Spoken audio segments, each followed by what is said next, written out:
ఓం సాయిరాం. బాబా భక్తులందరికీ కూడా నమస్కారం అండి. అందరూ కూడా సుఖంగా సంతోషంగా ఎప్పుడూ కూడా ఆనందంగా ఉండాలి అని చెప్పి ఆ బాబాగారి తరపున నేను కూడా మనస్ఫూర్తిగా కోరుకుంటున్నాను. ఈరోజు బాబాగారు అందించే సందేశం ఏంటి అంటే కనుక, తల్లి, అదృష్టవంతులకు మాత్రమే ఇది. వెంటనే ఈ మూటని తాకమ్మ.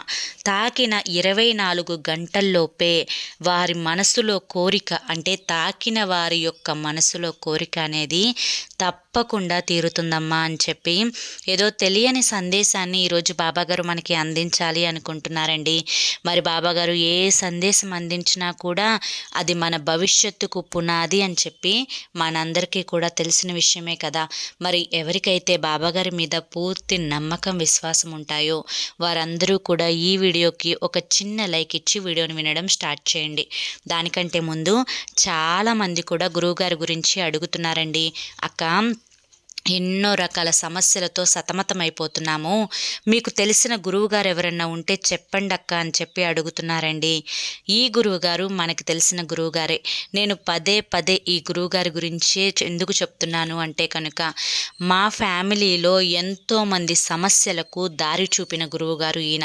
మా స్నేహితుల జీవితాల్లో సంతోషాన్ని నింపిన గురువుగారు ఈయన. కనుక మీ సమస్యలు ఏవైనా కానీ, మీ సమస్యలకు ప్రేమ, పెళ్ళి, ఉద్యోగం, రాజకీయం, సంతానం లేక ఇబ్బంది పడుతున్న, భార్యాభర్తల మధ్య గొడవలున్న, అప్పుల సమస్యలున్న, శత్రువుల సమస్యలున్న వెంటనే ఈ గురువుగారికి కాంటాక్ట్ అవ్వండి. శ్రీ షిరిడి సాయిబాబా ఆశీస్సులతో జ్యోతిష్యం చెప్పబడును. గురూజీ శివరామరాజు గారు. Phone number 9959422552. మీరు ఇప్పటి వరకు ఎన్నో చోట్ల జ్యోతిష్యం చెప్పించుకొని విసిగిపోయి ఉంటారు, కానీ ఇక్కడ అస్సలు అలా జరగదండి. మీ సమస్యలేంటో చెప్తే వాటికి తగిన పూజలు చేసి మీకు గురువుగారు వెంటనే పరిష్కారాన్ని చూపిస్తారు. గురువుగారు చెప్పింది చెప్పినట్లు 100కు 1000% జరుగుతుందండి. నమ్మకంతో కాంటాక్ట్ అవ్వండి. ఇక బాబాగారి యొక్క సందేశం ఏంటో మనం తెలుసుకుందాము. తల్లి, అదృష్టవంతులకి మాత్రమే అని ఎందుకు చెప్తున్నాను అంటే కనుక, దీన్ని నువ్వు ఎక్కడా కూడా స్కిప్ చేయకుండా ఈ సందేశాన్ని చివరి వరకు వింటేనే నువ్వు ఎంత అదృష్టవంతురాలువో నీకు పూర్తిగా అర్థమవుతుంది. బిడ్డ, ఎప్పుడూ కూడా జీవితంలో అదృష్టం లేదు అని చెప్పి బాధపడుతూ ఉన్నావు కదా. అయితే ఇప్పుడు నేను చెప్పే ఈ కథని జాగ్రత్తగా వినమ్మా. అప్పుడే నీకు పూర్తిగా అర్థమవుతుంది. నీ యొక్క జీవితంలో జరిగే అద్భుతమైన సాక్ష్యాలకు బాబాగారు నేను ఉన్నాను అని ప్రతిసారి నీకు ఎలా రుజువు చేస్తున్నారో, ప్రతిసారి నీ కష్టం నుంచి నువ్వు ఎలా బయటపడుతున్నావో అన్నింటికీ సమాధానం దొరుకుతుంది. కష్టాలు ఎందుకు వస్తున్నాయి అనేది కూడా నీకు అర్థమవుతుంది.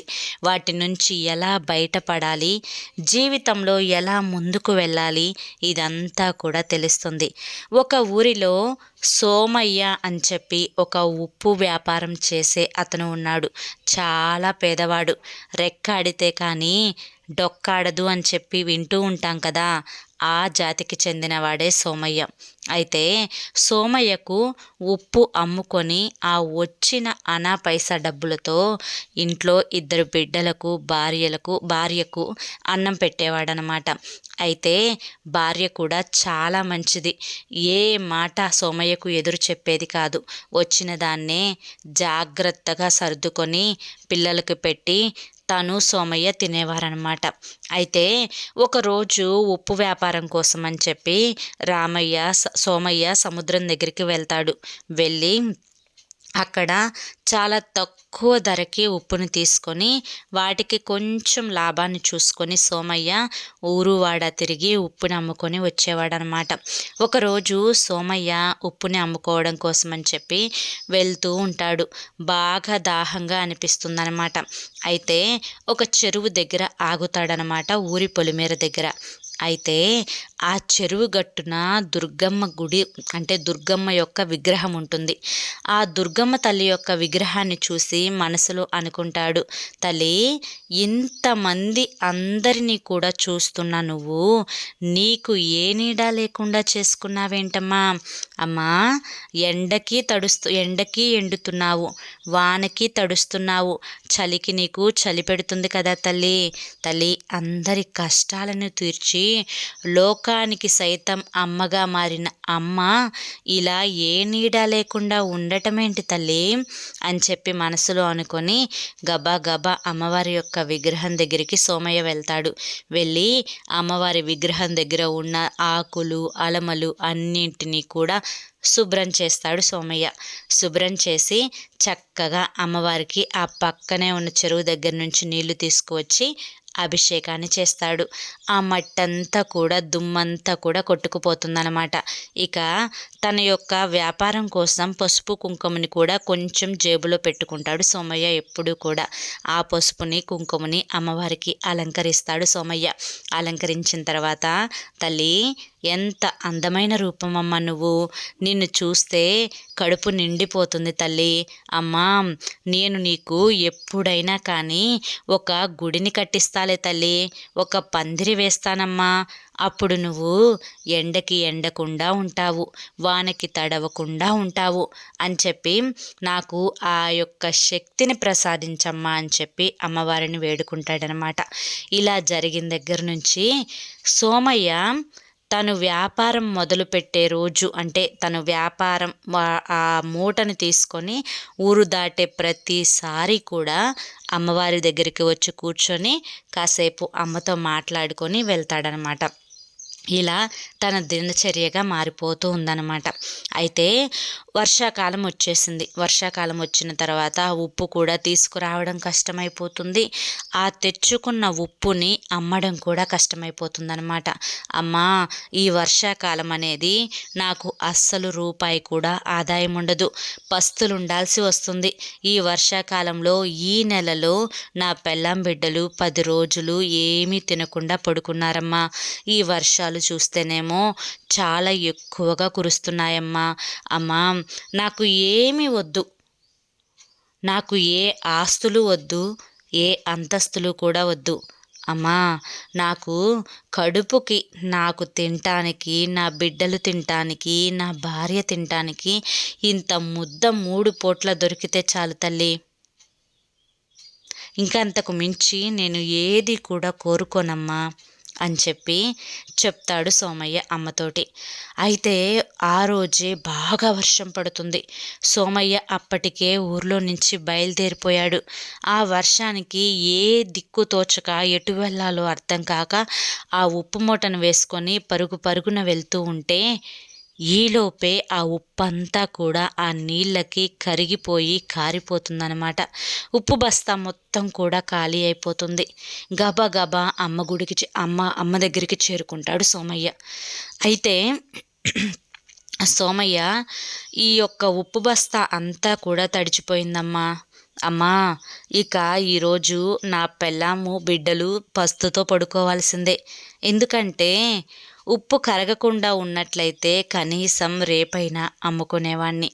కానీ ఈ ఉప్పు మొత్తం కూడా ఈ నీళ్లకు కరిగిపోయిందమ్మా, ఏం చేయాలమ్మా అని చెప్పి అనుకున్న సమయంలో అమ్మ దగ్గరికి ఎవరో కొంచెం అన్నం తీసుకొని వస్తారనమాట.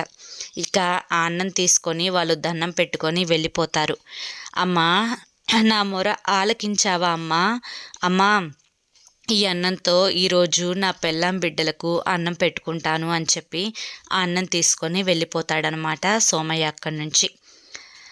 అయితే ఇది జరిగిన వారం రోజులకి ఇంకా బాగా కుండపోత వర్షం కురుస్తుంది. అయితే ఇక సోమయ్య చాలా బాధపడిపోతూ ఇంట్లో నుంచి బయటికి రాడు. ఇక కొంచెం వారం తర్వాత వానంతా కూడా సర్దుమణుగుతుంది. అమ్మా ఒకరోజు ఉప్పు తొందరగా అమ్ముడుపోతే నేను నీకు పాకా వెయ్యాలి అనుకుంటున్నానమ్మా. ఈ రోజైనా ఉప్పు తొందరగా అమ్ముడుపోయేలా చూడు తల్లి అని చెప్పి అనుకొని ఆ ఉప్పు బస్తా తీసుకొని ఊర్లోకి బయలుదేరుతాడు ఆ సోమయ్య. అయితే ఆ రోజు అనుకున్న ప్రకారమే ఉప్పు బస్తా 1 గంటలోనే అమ్ముడుపోతుందన్నమాట. ఇక అమ్ముడుపోయిన తర్వాత సోమయ్య చాలా సంతోషపడతాడు. పరుగు పరుగున అమ్మ దగ్గరికి వచ్చి, అమ్మా నీకు ఒక పాకా వేసుకునే అదృష్టాన్ని, నీకు సేవ చేసుకునే అదృష్టాన్ని ఈరోజు నాకు ఇచ్చావా తల్లి?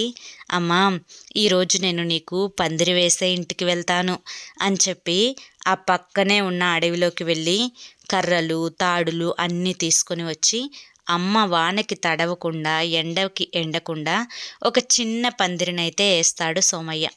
ఇక ఆ పందిరిని చూసుకొని ఆ పందిట్లో అమ్మని చూసుకొని చాలా సంతోషపడతాడు. అమ్మ దుర్గమ్మ, చాలా చక్కగా ఈ పందిరి కుదిరింది, చాలా సంతోషంగా కూడా ఉందమ్మా నిన్ను ఈ పందిరిలో చూసుకుంటే. ఇక నువ్వు వానకి తడవ్వు, ఎండకి ఎండవు అమ్మా.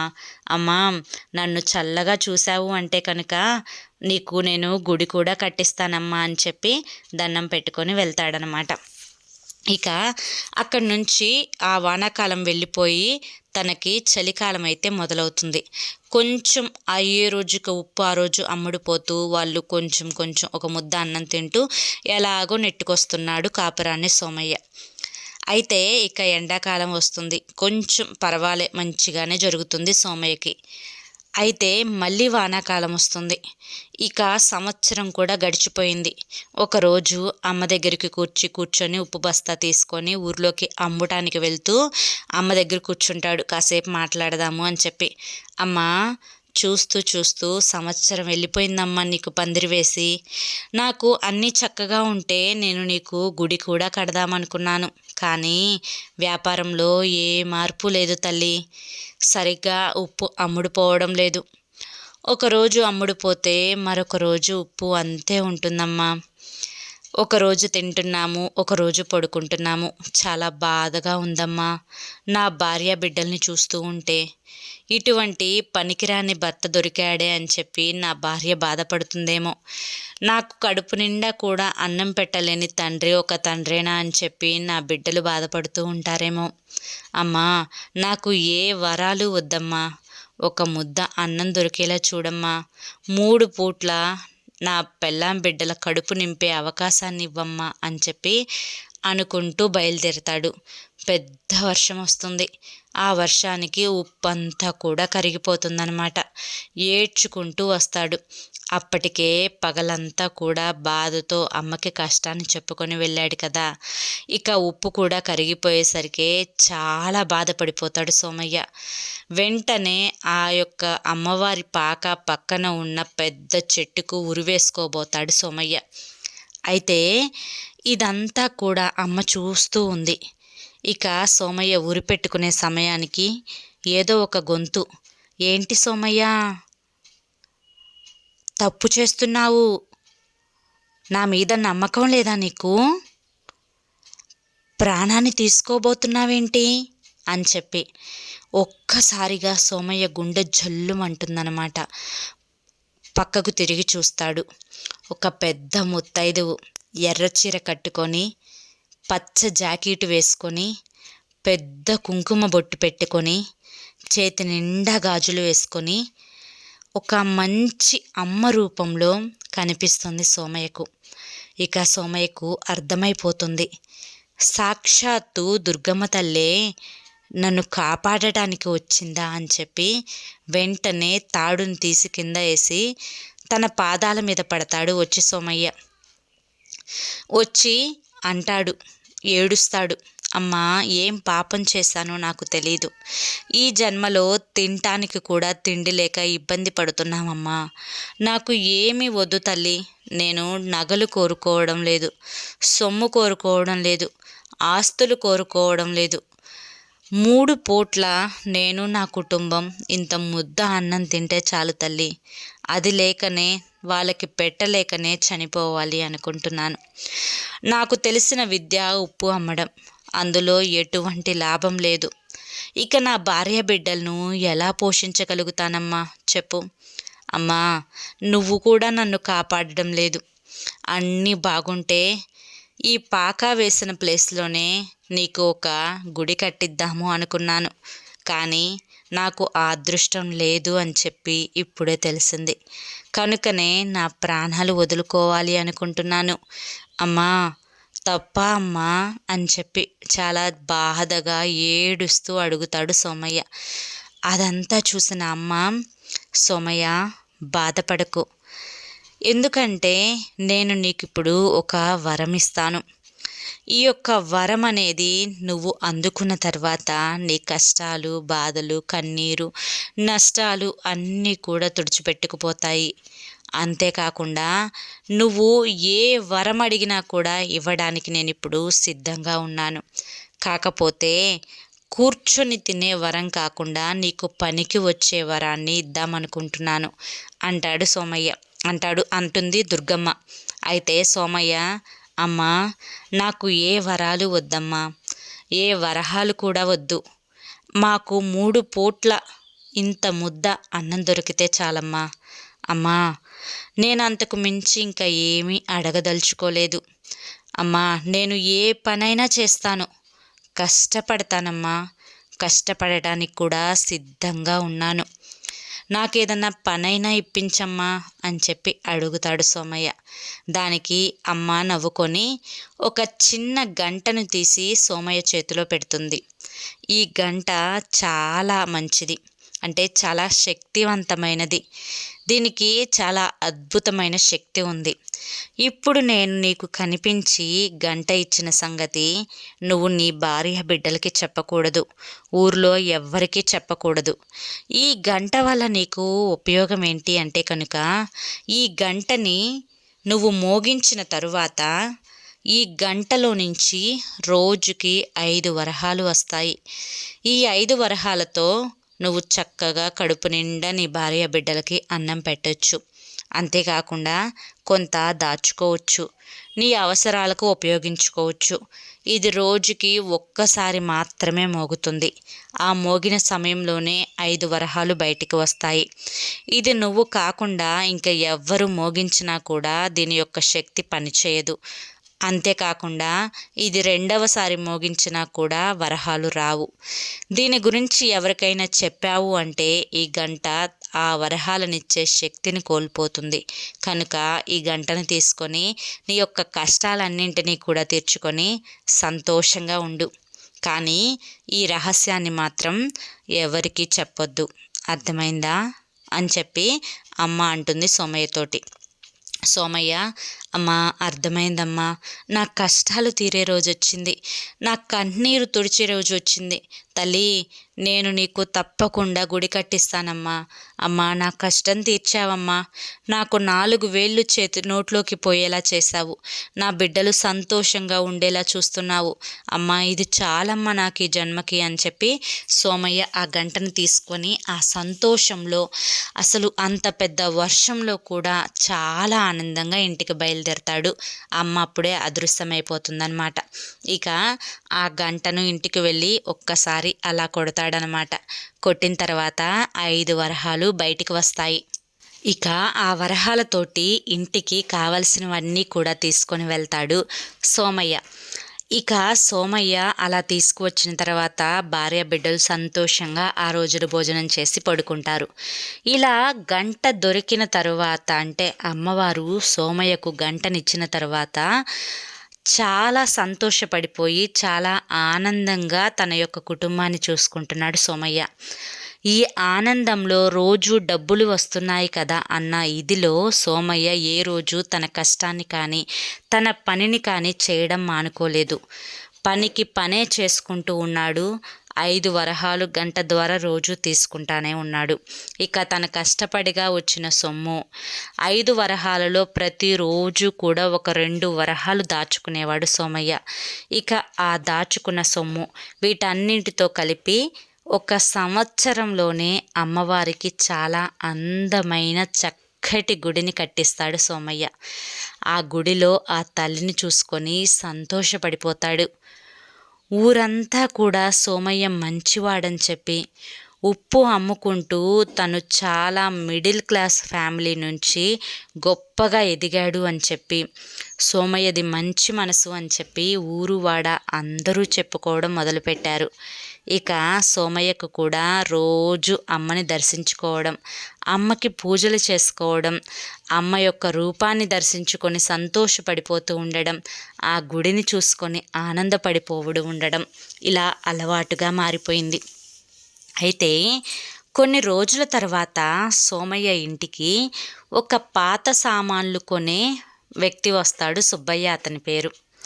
అయితే సోమయ్య భార్య ఇంట్లో ఉన్న పాత సామానులన్నింటితో పాటు ఆ గంటని కూడా తీసుకొని పాత సామాన్లు అమ్మే సుబ్బయ్యకైతే ఇచ్చేస్తుందన్నమాట. ఇక వాటికి వచ్చిన చిల్లర డబ్బులు తీసుకొని ఇంట్లో పెట్టుకుంటుంది. ఇక సోమయ్య స్నానం చేసి పూజ చేసుకుందాము అని చెప్పి లోపలికి వస్తాడు. లోపలికి వచ్చిన తర్వాత ఒక్కసారిగా గుండె జారిపోయినట్లయింది సోమయ్యకు.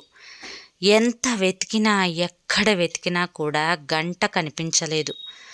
పరుగు పరుగున భార్య దగ్గరికి వచ్చి గంట ఏమైంది అని చెప్పి అడుగుతాడు. ఏ గంటండి అని చెప్పి అమాయకంగా అడుగుతుంది భార్య. నేను ప్రతిరోజు పూజ చేసుకునేటప్పుడు వాడుకుంటాను కదా, అది మా తాతల ముత్తాతల కాలం నాటి గంట. ఆ గంట ఇంట్లో ఉండబట్టే నాకు ఇంత అదృష్టం కలిసి వచ్చింది. ఆ గంటనేం చేశావు అని చెప్పి అడుగుతాడు సోమయ్య భార్యని కోపంగా. అయితే ఆ భార్య, నేను సుబ్బయ్యకి ఇచ్చేశానండి, పాత సామాన్లు అమ్మే వ్యక్తి సుబ్బయ్య ఉన్నాడు కదా మన ఊర్లో, అతనికి ఇచ్చేశాను, అతను తీసుకెళ్ళిపోయాడు అని చెప్పి చెప్తుంది. పరుగు పరుగున వెంటనే పాత సామాన్లు అమ్మే కొట్టు సుబ్బయ్య దగ్గరికి వెళ్తాడు. నా భార్య నీకు గంట ఇచ్చింది కదా, గంట ఏది అని చెప్పి అడుగుతాడు. ఇదేంటి, సోమయ్య చాలా పలుకుబడి ఉన్న వ్యక్తి, అమ్మవారికి గుడిని కట్టించాడు, ఉప్పు వ్యాపారాన్ని చేసుకుంటూ సొంత ఇల్లు కట్టుకున్నాడు, నలుగురిలో పేరు తెచ్చుకున్నాడు. ఇలా పాత సామాన్ల కొట్టుకు వచ్చి ఏదో పాత గంటని అడుగుతున్నాడేంటి? ఇతనికి ఏమైంది? ఆ గంటలో ఏదన్నా విశేషం ఉందా? ఆ గంట ఏమన్నా ప్రత్యేకమైన గంట? ఈ గంట ద్వారానే అతను డబ్బులు సంపాదించి ఉంటాడా? అసలు ఇందులో మర్మేంటి అని చెప్పి సుబ్బయ్యకు అనుమానం మొదలవుతుంది. వెంటనే సోమయ్యను అడుగుతాడు. నా దగ్గర ఏ గంట లేదు, ఏ గంట కోసం వచ్చావు నువ్వు అని చెప్పి అడుగుతాడు. అదే సుబ్బయ్య, నా పాత సామాన్లన్నీ ఇంట్లో ఉన్నవన్నీ తీసి నా భార్య నీకు ఇచ్చిందంట. అందులో ఒక గంట ఉంది. ఆ గంట మా తాతల ముత్తాతల కాలం నాటి గంట. నేను ఈ రోజుకు కూడా పూజ చేసేటప్పుడు అదే గంటని వాడుకుంటూ ఉంటాను. మరి ఈ గంట నీకు ఇచ్చేస్తే ఎలా సుబ్బయ్య, ఇవ్వు సుబ్బయ్య అని చెప్పి అడుగుతాడు. అతని దగ్గర ఆ గంట ఉంది, కానీ అతను ఇవ్వడానికి ఇష్టపడలేదు. ఎందుకంటే ఆ గంటలో ఏదో మర్మం ఉంది, అది తెలుసుకోవాలి అనుకుంటున్నాడు సుబ్బయ్య. దానికి అబద్ధం చెప్తాడు సోమయ్యతోటి. అప్పుడు సోమయ్య అంటాడు, నీకు నేను 1000 వరహాలు ఇస్తాను, ఆ గంటని మాత్రం ఇవ్వు అంటే సుబ్బయ్య అంటాడు, ఎందుకు ఆ గంటని అంత ప్రత్యేకంగా చూస్తున్నావు? నేను ఒకవేళ పాత సామాన్లతో పాటు దాన్ని కరిగించేశానేమో. ఆ గంటలో ఏం విశేషం ఉంది చెప్పు, వెతుకుతాను అని చెప్పి అంటాడు సుబ్బయ్య.